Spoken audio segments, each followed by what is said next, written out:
Live from WRAL News Headquarters in Raleigh, your number one source for local news. WRAL News, coverage you can count on. And our temperatures are starting to warm up a little bit. Still looking at 32 degrees. It'll be a cool afternoon. I'll show you what it will feel like with a little bit of wind chill. And police have arrested a 14-year-old in connection with a Raleigh shooting. What we know about that murder investigation. A family is out of their Raleigh home after a fire. This is new video from the WRAL breaking news tracker of the efforts to get that fire out. And employees at more than 30 Durham public schools held a walk-in showing support for classified employees amid this ongoing pay dispute.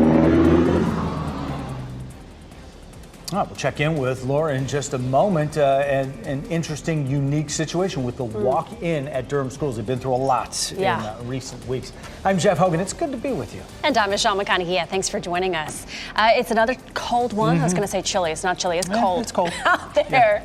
Meteorologist Elizabeth Gardner. It's also apparently very windy in Wilson. The whirligig's really going there. They are. They're really moving around. We're seeing winds out of the northeast at about 5 to 10 miles per hour in some places. It won't be quite as gusty as it was yesterday, but there is a bit of a wind chill in some spots. 32 degrees right now in the Triangle. We have just a light wind out of the northeast at 3 miles per hour. But as long as that wind is coming out of the northeast, it's going to feel chilly. That continues through tomorrow, and then we change everything. I'll show you the change coming up. Wind has picked up in a lot of spots just in the last hour. Again, coming out of the northeast, anywhere from around 3 to around 10 miles per hour. So a bit of a wind chill. It's 32, but feels like 29 in the Triangle. It feels like 21 in South Hill. The temperature is on the left, and the wind chill is on the right. So it feels like 27 in Fayetteville. It feels like 23 in Southern Pine. So it's a cold one out there. It'll still feel like upper 30s at lunchtime and then upper 40s this afternoon. We climb into the low 50s for highs, looking at a high around 52 or 53 this afternoon with lots of sunshine. If you're ready for a little taste of spring, it comes this weekend, but it comes along with some rain.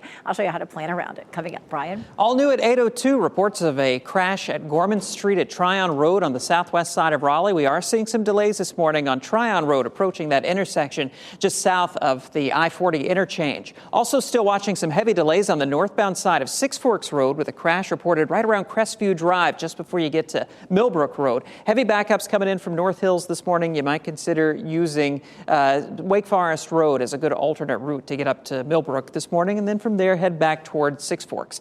We have a crash on 40 westbound in South Durham between 885 and 55. You can see those backups there beginning before you get to Davis Drive through the 885 interchange, but once you hit 55, you're in good shape on that westbound ride into the south part of Durham out toward Fayetteville Road. So try to pick up 40 westbound from the 55 interchange. On the eastbound side, some congestion as well as some sun glare delays, adding up to about a 6-minute delay right now, according to sensors. We'll scoot over to Raleigh, take a look at those major approaches into the capital city this morning. About an 8-minute slowdown coming in from Knightdale on 87 southbound, a 6-minute delay on US 1 northbound through Apex, especially between 55 up to about the 1010 road area. If you can pick it up from 64 and Tryon Road, you're in good shape through Cary.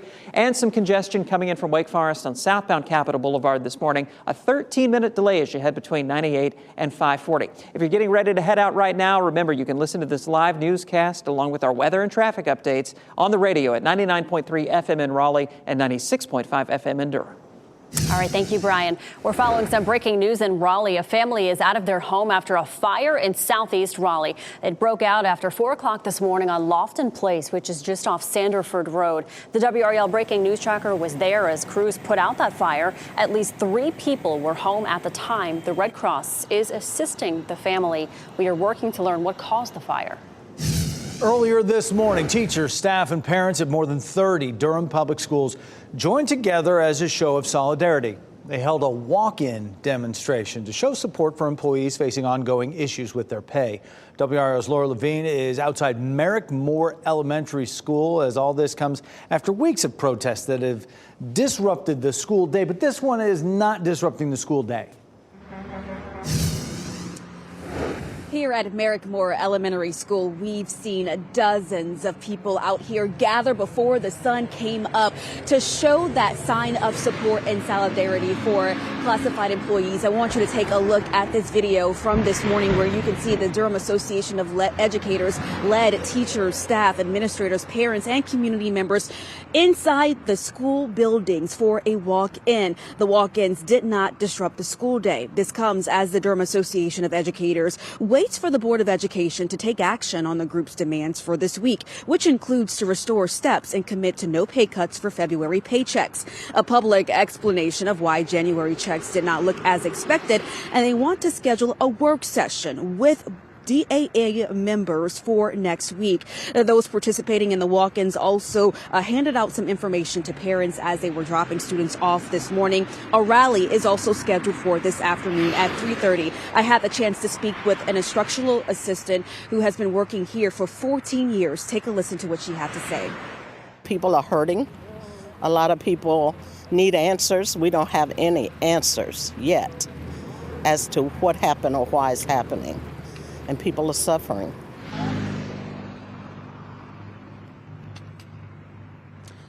All of this playing out ahead of tonight's school board meeting, which is at 6 o'clock. The district says that this is to discuss attorney-client privilege as well as personnel matters. Again, that begins at 6 p.m. Laura Levine, WRAL News in Durham. Breaking news, a 14-year-old has been arrested and charged with murder in Raleigh. After midnight last night, Raleigh police confirmed that teen is in custody, accused of shooting a man on Pool Road. The shooting happened around 3:30 Monday afternoon, and Sky 5 and WRAL Breaking News Tracker were there live on that scene shortly after it happened. Police say the victim is Amari Goss, and he died after being shot several times. And more breaking news. Crews in Raleigh are working to make repairs to power lines after a crash early this morning. It happened on Lynn Road near Baywood Drive just after 2:30 this morning. Video from the WRAL Breaking News Tracker shows the car that crashed narrowly just missed a fire hydrant there. No injuries were reported. We're working to learn what caused the crash and if the driver will face charges. And Raleigh City Council has decided not to take up a resolution calling for a ceasefire in Gaza. Instead, Mayor Mary Ann Baldwin read a statement during a meeting last night calling for peace. She also said the council could not reach a consensus to consider a resolution. Since November, the war in Gaza has dominated public comment sessions at council meetings. Hundreds of people have shown up to speak on both sides of the issue, though most called on the city to adopt a ceasefire resolution. Here's the mayor's statement and the reaction after. Yes, our community is conflicted, but our values are evident. We call for the protection of all civilians and humanitarian relief. We call for the safe return of all hostages.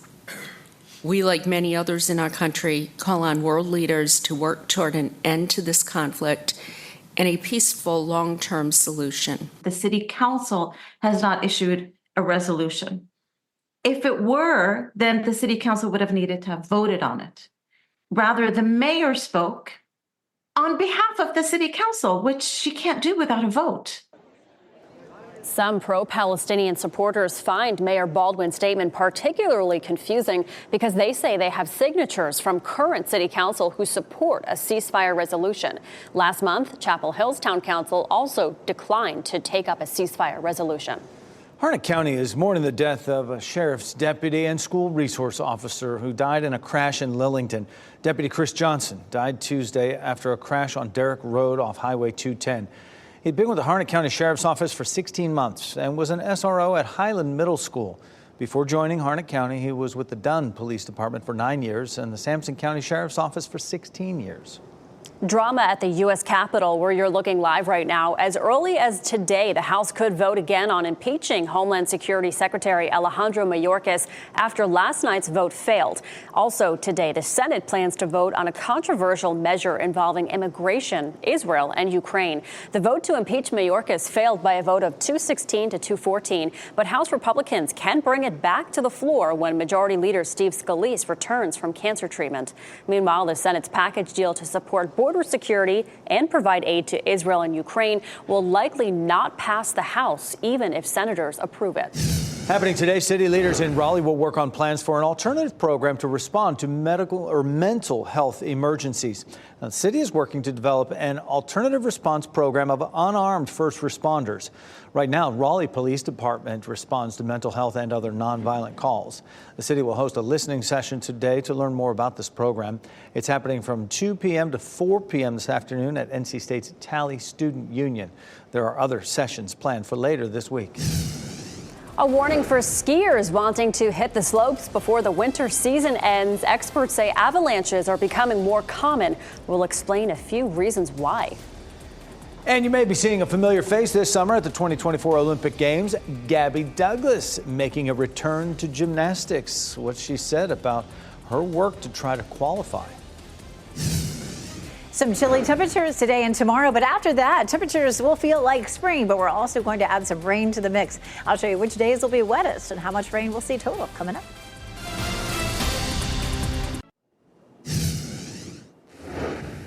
8:13, a live look across our viewing area. Lots of sunshine, beautiful blue sky in Goldsboro and in Apex. Chapel Hill, courtesy of Top of the Hill Restaurant, and of course right there in front of our newsroom in Fayetteville.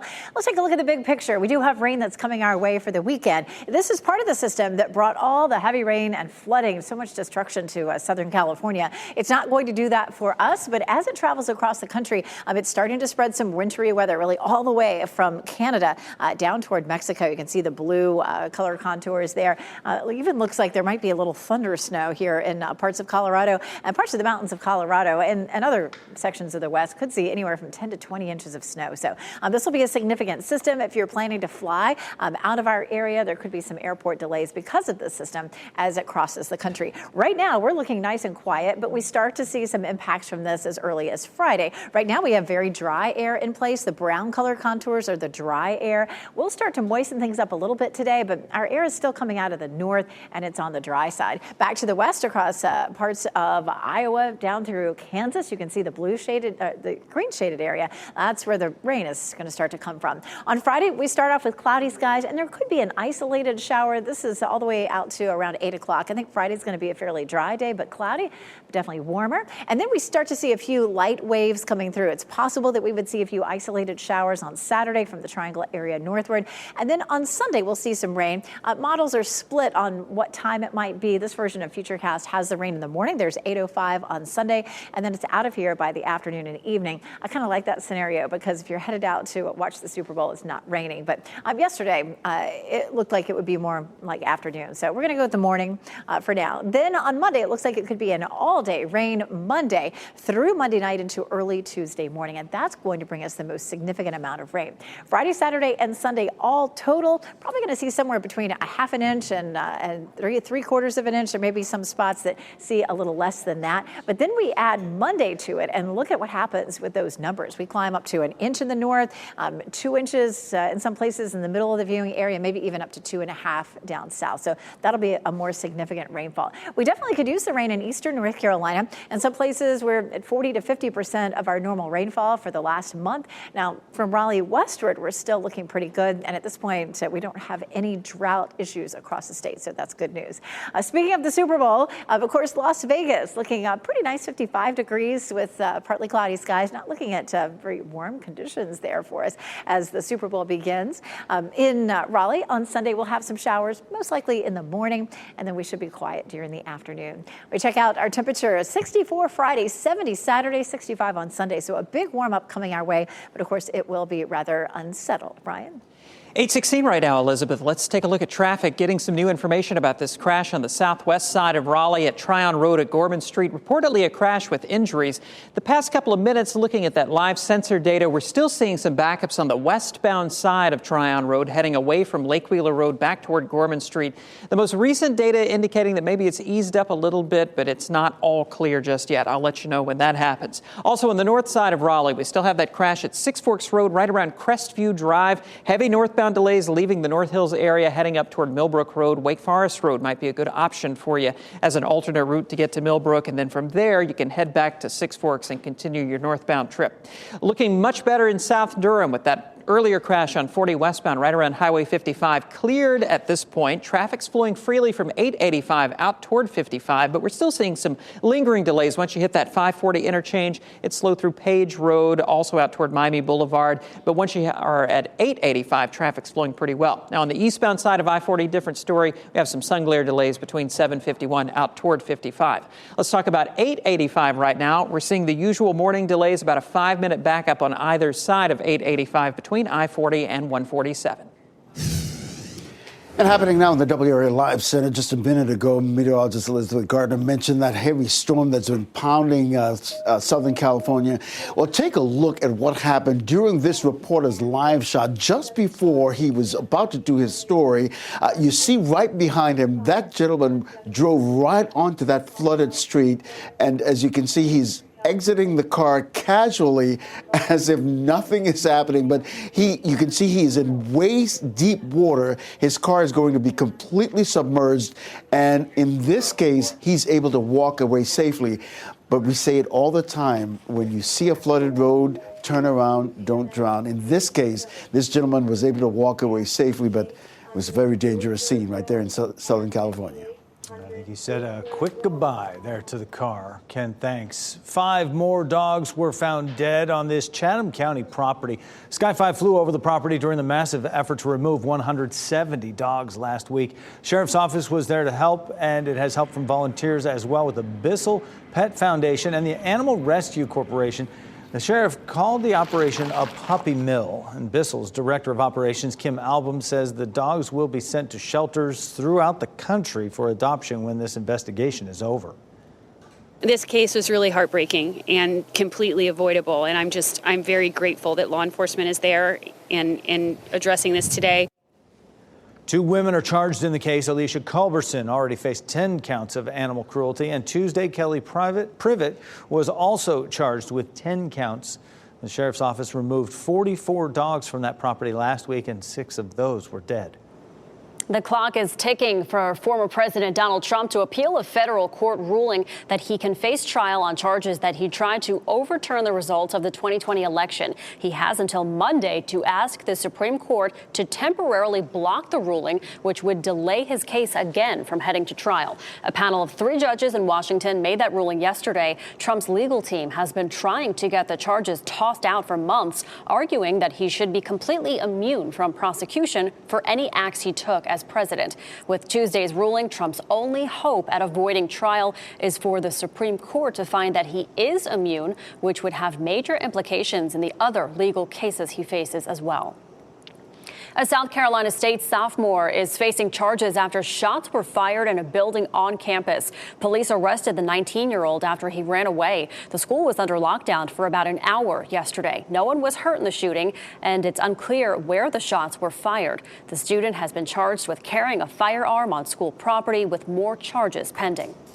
Trying to squeeze in a trip to the slopes before winter ends. Experts now say there is an increasing risk of avalanches in some backcountry areas.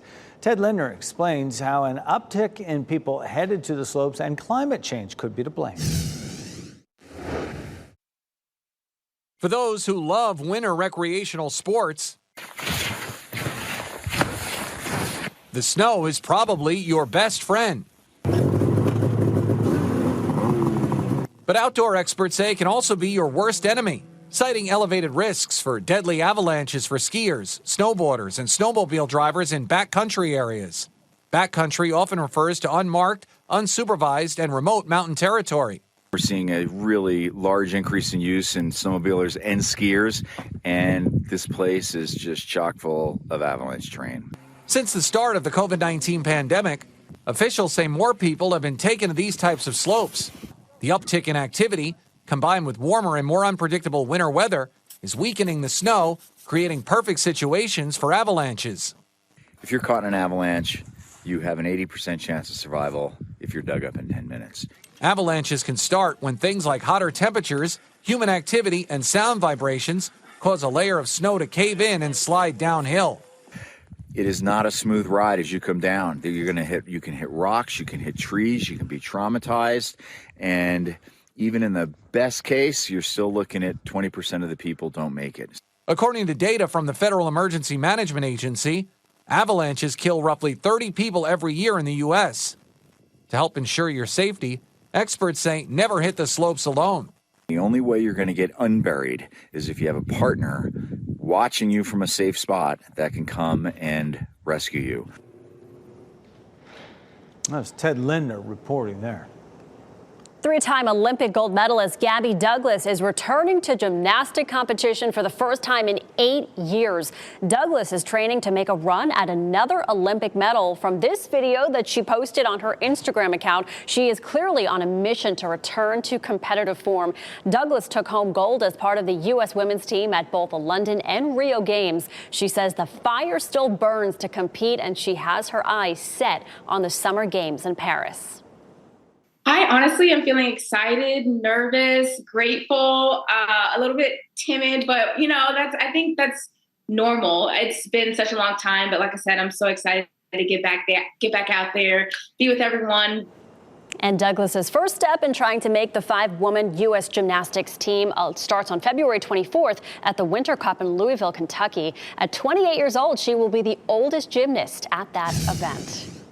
Coming up, a new sign for unity for Durham Public School staff and community. Why employees gathered to walk in to work together and what they're hoping to accomplish today. Plus, a new app rivaling X is now open for anyone to join. Looks very familiar. We'll explain why.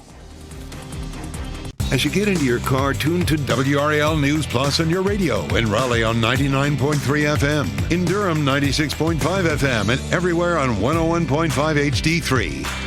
Good morning and happy Wednesday. Time now is 8:26. I'm Michelle McConaughey. Starting off your Wednesday, very cold out there. You need a jacket this morning. Meteorologist Elizabeth Gardner with a beautiful look over Sanford. It's pretty out there. It is pretty out there. Lots of blue sky. We have very dry air and chilly air, too, that we'll be dealing with for most of the day today. It won't be as windy as it was yesterday, but there'll still be a little bit of a wind chill. It'll feel more like mid-40s at lunchtime and upper 40s this afternoon. Actual temperatures will be in the low 50s. Right now, it's 32 in Tarboro, 30 in Lewisburg, 31 in Southern Pines, 33 in Irwin, but it feels like mid to upper 20s in a lot of spots. So it's a cold start out there if you're about to head out to exercise. Temperatures this afternoon will be in the low to mid 50s, but once we get to the evening, we're into the 40s again pretty quickly. Brian?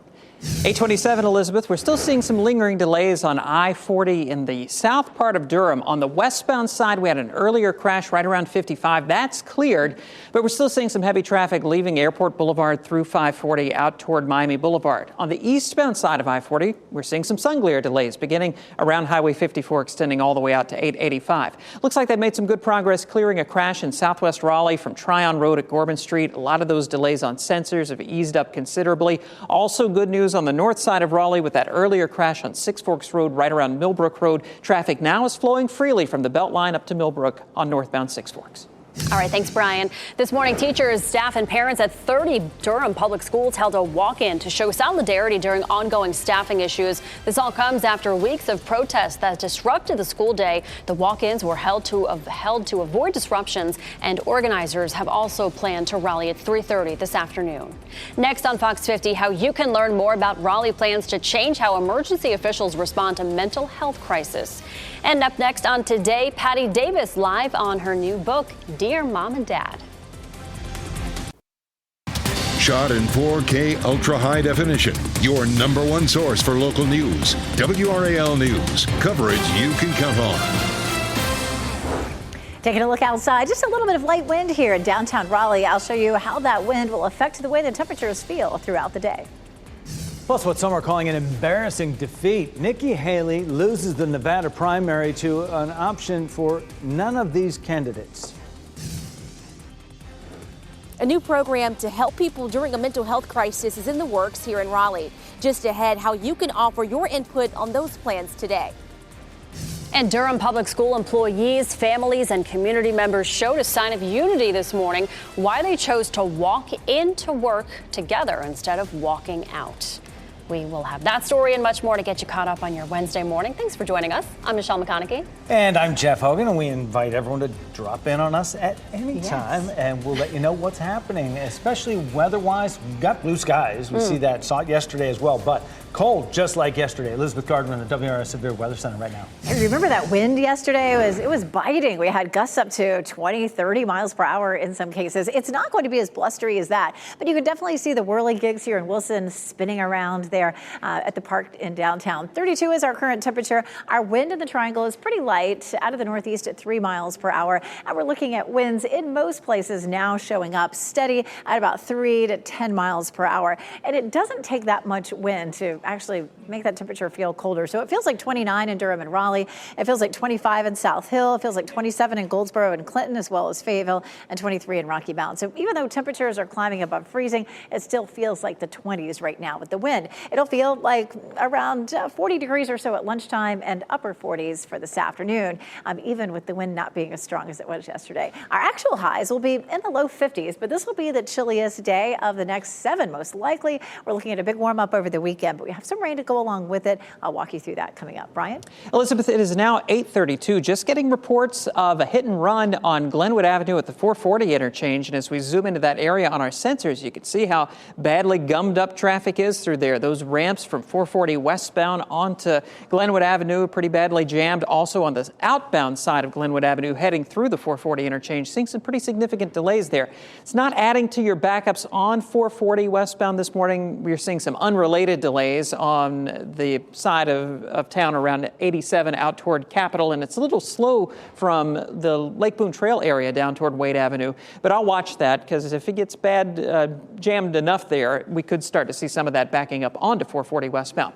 Other major approaches into Raleigh are looking okay, with the exception of those usual delays on southbound Capitol Boulevard leaving Wake Forest. We're also watching some backups in Durham. We had an earlier crash on 40 westbound around 55. That's cleared, but we're still looking at some lingering delays from Airport Boulevard out toward Miami Boulevard, and some sun glare backups and usual congestion on the eastbound side from 54 heading away from Chapel Hill back toward 885. Taking a look at the latest sensor readings there, about a 7-minute delay as you head eastbound on I-40 through South Durham. And that ride coming in from Raleigh on Wade Avenue through the airport interchanges, looking at about a 9-minute delay on 40 West. Breaking news this morning, a Raleigh family is out of their home after a fire in southeast Raleigh that broke out just after 4 o'clock this morning on Lofton Place. It's just off Sanderford Road. The WRAL Breaking News Tracker was there as crews put out the fire. At least 3 people were at home at the time. The Red Cross is there to help that family. We're working to learn what caused the fire.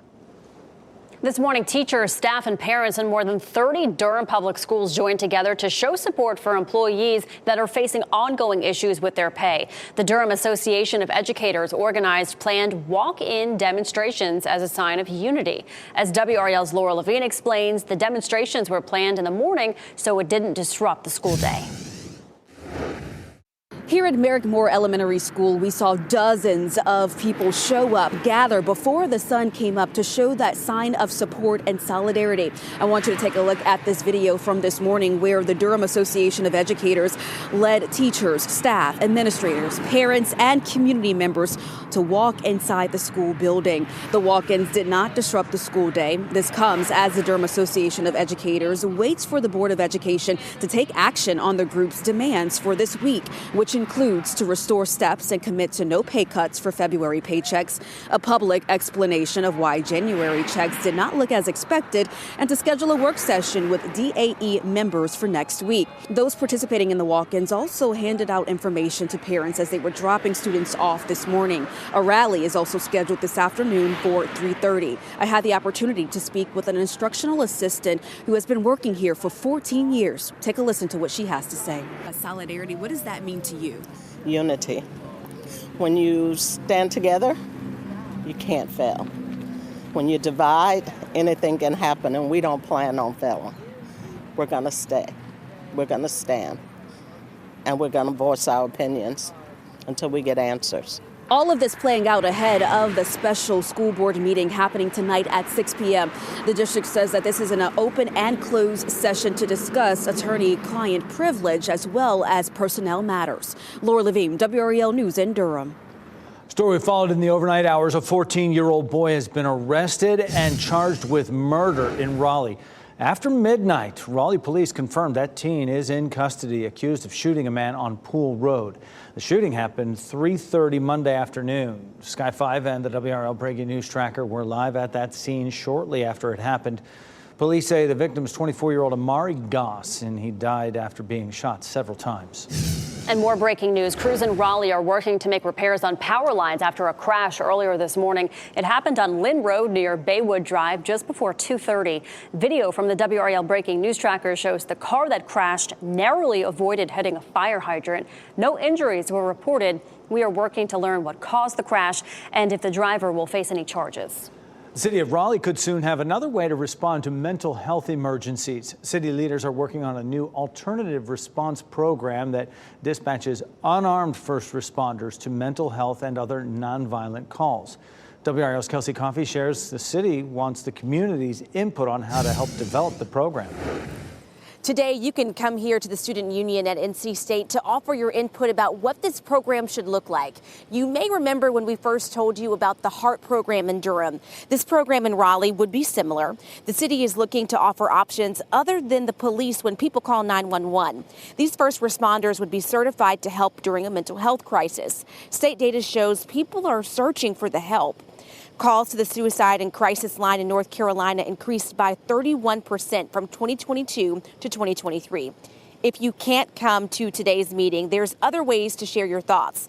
There's an online survey, a phone number to call, and 2 other in-person sessions, including one tomorrow. If you want more information about those, just head to our website, WRAL.com. And today's meeting here at NC State is scheduled for 2 o'clock. Kelsey Coffey, WRAL News in Raleigh. Harnett County is mourning the death of a sheriff's deputy and a school resource officer who died in a crash in Lillington. Deputy Chris Johnson died Tuesday after a crash on DeRoque Road off Highway 210. He had been there with the Harnett County Sheriff's Office for 16 months and was an SRO at Highland Middle School. Before joining Harnett County, he was with the Dunn Police Department for 9 years and the Sampson County Sheriff's Office for 16. WRAL spoke with Sampson County Sheriff Jimmy Thornton, who recalled a very kind and dedicated public servant. If there was anybody that would win the Mr. Personality award, it certainly would be Chris, because he was very respectful, easy to get along with, never had any problems with the public. He was just an all-around good guy. And Sheriff Thornton says he sends his sincerest condolences to Johnson's family and the Harnett County community as well. An unusual Republican primary in Nevada ended with no winner at all. The option for none of these candidates got the most votes, ahead of Nikki Haley. Donald Trump was not on that ballot. He's participating in the separate party-run caucuses in that state tomorrow. Nevada is holding 2 separate votes after Democrats passed a state law to move to a primary system. Republicans chose to keep the caucuses as well. So only the Republican caucus counts. The primary is just symbolic. Still, the loss is a stinging blow to Haley's campaign. Her campaign says, though, it will not affect how long she stays in the race. Meantime, President Joe Biden easily won the Democratic primary in Nevada, so that puts him one step closer to formally securing his party's nomination. And happening now in the WRAL Live Center, Secretary of State Anthony Blinken in Israel this morning. This is new video courtesy of the AP Enter our newsroom this morning. He's there to push for humanitarian pause in the war between Israel and Hamas. We've been monitoring this visit. He just wrapped up a meeting with Israel's Defense Forces chief. This follows another hour-long meeting that he had with Prime Minister Benjamin Netanyahu early in the day. Keep in mind, it's about 3:40 in the afternoon there in Israel. Now, the stake for these meetings are really high. It comes one day after Hamas floats an idea that could lead to the release of more hostages that are now being held. We'll keep monitoring this story here in the WRAL Live Center. All right, thank you, Ken. This morning, we continue to follow developments after police shot a man who they say robbed a CVS in Fayetteville. Investigators say the man robbed the store at the corner of Ramsey and Grove Streets at gunpoint Tuesday afternoon. Employees handed over the money in a bag, but they also put a GPS tracker in along with it. Police were able to track the man down to nearby railroad tracks. As of right now, we are not sure how many shots were fired, but dozens of evidence markers were on the ground. Car pulled up real quick, and I thought it was something happened to our neighbor. And as the police was pulling up, we heard pop, pop. And I guess somebody got shot. This is Sky 5 video of that scene. The man was rushed to Cape Fear Valley Medical Center. The officer who fired the shots was placed on administrative duty while SBI investigates. Coming up, our Teacher of the Week is setting an example for his students and teaches them how to make beautiful music. Brian Schrader will introduce us to a band director making a big difference. Jen, hey. Hi. Okay. Have we met? Worked together for 10 years. Find out why Jennifer Aniston is having a hard time remembering her Friends co-star. A look at a star-studded Super Bowl commercial coming up.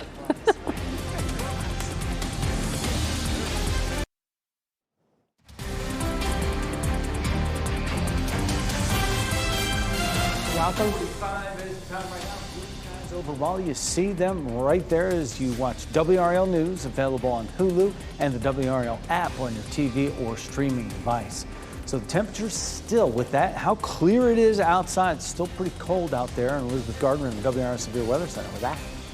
It is nice out there right now, at least taking a look at the sky conditions. Nice and blue. This is a live look at Wake Forest this morning. Temperatures are chilly still. Right now it's 32 degrees. Our dew point 17 just means we have a very dry air mass in place. We will climb into the low 50s this afternoon, which is pretty close to normal for this time of year. And 32 is normal for the morning low. But we're looking at a little bit of a wind chill out there. We take a look at Sherwood Smith's Weather Watcher photo.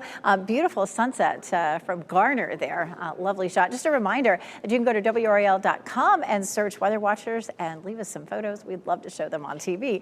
The wind has started to pick up a little bit now. It's out of the northeast, anywhere from about 3 to almost 10 miles per hour. And that means there's a little bit of a wind chill. The temperature is in the blue box on the left and the wind chill is in the white box on the right. So wind chill 19 in Durham. It feels like 27 in South Hill. It feels like 23 in Southern Pines, 27 Fayetteville and Goldsboro, even though the temperatures are starting to creep into the low to mid 30s right now.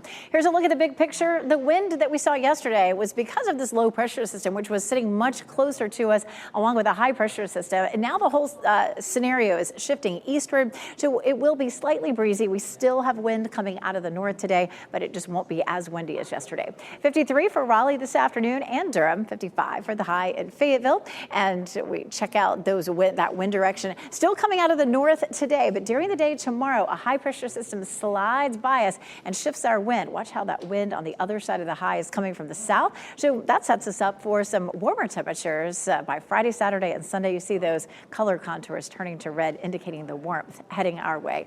54 is our normal high. We're close to that today. A little warmer Thursday, but we'll really start to feel it on Friday. Saturday at 70 and Sunday at 65. Now, it's not going to rain all day, Friday, Saturday, or Sunday, but we do get into a wetter pattern. It looks like it might rain all day Monday, but at least we'll have some warmth to enjoy without it pouring. 33 is our normal low. We're colder than that tomorrow morning, but our morning lows are warm too by Saturday, Sunday, and Monday. And of course, you know, that means that we're not going to see anything frozen out of this particular scenario. The middle of February, the 14th to the 20th, we have a good chance for below normal temperatures. That might be our last chance of seeing anything frozen because it's just going to be too warm for it Friday, Saturday, Sunday, and Monday with those temperatures in the 60s and 70s. As the rain begins to taper off on Tuesday, our highs are a little cooler, back down to 52. All right, thanks, Elizabeth. A retired judge in our area says the verdict against the Michigan mother whose son carried out a school shooting will likely have an impact on cases here in North Carolina. A jury found Jennifer Crumbly guilty for 4 counts of involuntary manslaughter yesterday. She and her husband bought their son a gun days before the 2021 school shooting. Retired North Carolina Superior Court Judge Carl Fox, he believes the jury was reflecting a greater cultural moment in our country. The public is tired of turning on the television and seeing mass shootings, and particularly mass shootings in school. Folks are just simply sick and tired of it, and they're going to do something about it when they have the opportunity, if the government doesn't do something about it. And in this case, that was the jury. And I think that's the jury in this case. And Fox says that he thinks after this verdict, more parents, including parents here in North Carolina, will likely be prosecuted for shootings perpetrated by their children. A Hispanic-owned dairy company is recalling some of its products after the CDC announced the cause of an outbreak that lasted a decade. Rio Lopez Foods issued a recall of 60 products under different brand names. It comes after the CDC reopened its investigation into an outbreak that was first reported in 2014. They found listeria was the cause of the outbreak. There have been 26 reported illnesses, including 23 hospitalizations, and 2 people died. If you bought any of these products you see on your screen, you are advised to throw them away immediately. Learning a musical instrument can be one of life's most rewarding accomplishments. WRAL's Brian Schrader introduces us to our Teacher of the Week, who is helping his students make beautiful music. Ready? Wayne Holloway's love of teaching started when he was young. I love to teach my friends how to play instruments, so they would come over to my house and play. And when I found out there was such thing as a music scholarship, that was the start of it. Holloway earned his degree at Elizabeth City State University, and he's been the band director at Southwest Edgecombe High School for 14 years now, guiding his students on their musical journey. It makes you lose sleep at night, but very fulfilling at the end of the road. It's worth the journey. Right? Oh, yes. A viewer nominated Mr. Holloway, celebrating the example he sets for his students. It makes me feel like I'm worth more than what I thought I was. It said people take to heart what I say, and it makes you feel good at the end of the day. Mr. Holloway, hello. You're WRAL's Teacher of the Week. Oh. Congratulations. In Pine Tops, I'm Brian Schrader, WRAL News. I love that. If you'd like to nominate a teacher, you can go to WRAL.com and enter Teacher of the Week in the search box. There's a new social media site opening to the public, and it is rivaling X. Blue Sky, it's called. It's now allowing anyone to join the platform after they took a period of time of just allowing new users through invites from existing members. The company says its invite-only phase helped it develop moderation tools and other features. It's similar to X, formerly Twitter, but there's no direct messaging yet in it. Blue Sky is backed by Twitter co-founder Jack Dorsey. In today's entertainment news, 2 music stars announced new tour dates, and Eugene Levy is hitting the road again reluctantly. Here's Ashley Dvorkin with today's Hollywood Nation. 47 different kinds of mosquitoes. Levy packs his bags, Mariah returns to Las Vegas, and Usher's big announcement before the big game in the Hollywood Nation. See, this exactly what you did, you. Super Bowl halftime performer Usher has announced a nationwide 24-city tour. Usher, past, present, future. The tour starts in August and is in celebration of his 30-year career. More dates across the globe will be shared soon. The set list will also include songs from his upcoming 9th album, Coming Home, which is out February 9th, just a couple days before he takes that halftime stage. Speaking of Las Vegas, Mariah Carey is heading back for a new exclusive engagement called Mariah Carey, the celebration of Mimi Live in Las Vegas. Dates are April 12th through the 27th at Dolby Live at Park MGM. UB40 is celebrating the upcoming release of their 45th anniversary album, UB45, with the Red Red Wine Tour. The summer tour starts July 2nd and will include greatest hits, as well as new songs from the album, out April 19th. Wow, that was so good. In today's first looks, he's hitting the road again, reluctantly. A trailer was released for Season 2 of The Reluctant Traveler with Eugene Levy, which features the star touring Europe this time. The series returns March 8th on Apple TV+. Here is a panic button. Why would somebody need a panic button? I love him. Especially when you're about to get a massage, right? So that was Ashley Dvorkin reporting. Jennifer Aniston and David Schwimmer are reuniting on the screen in a new Super Bowl ad with a little twist here. Yeah, the former Friends stars are in an ad for Uber Eats, all about remembering things, but forgetting other things. Jen, hey. Hi. Okay. Have we met? Play the halftime show someday, man. And the joke is that it's more important to remember all of the stuff you can get on Uber Eats. The ad also features cameos from David and Victoria Beckham. Jelly Roll forgets that he got a face tattoo. And Usher says that he wishes he could play a halftime show one day. So I like that. That's fun. That is fantastic. Yeah. That is a star-studded commercial. Oh, right yeah. There. I can't wait for the commercials. I love the full them. rollout. Yeah. All right, we're going to have to break in the winning lottery numbers on your screen right now. We also will get another check on weather and traffic headed your way next.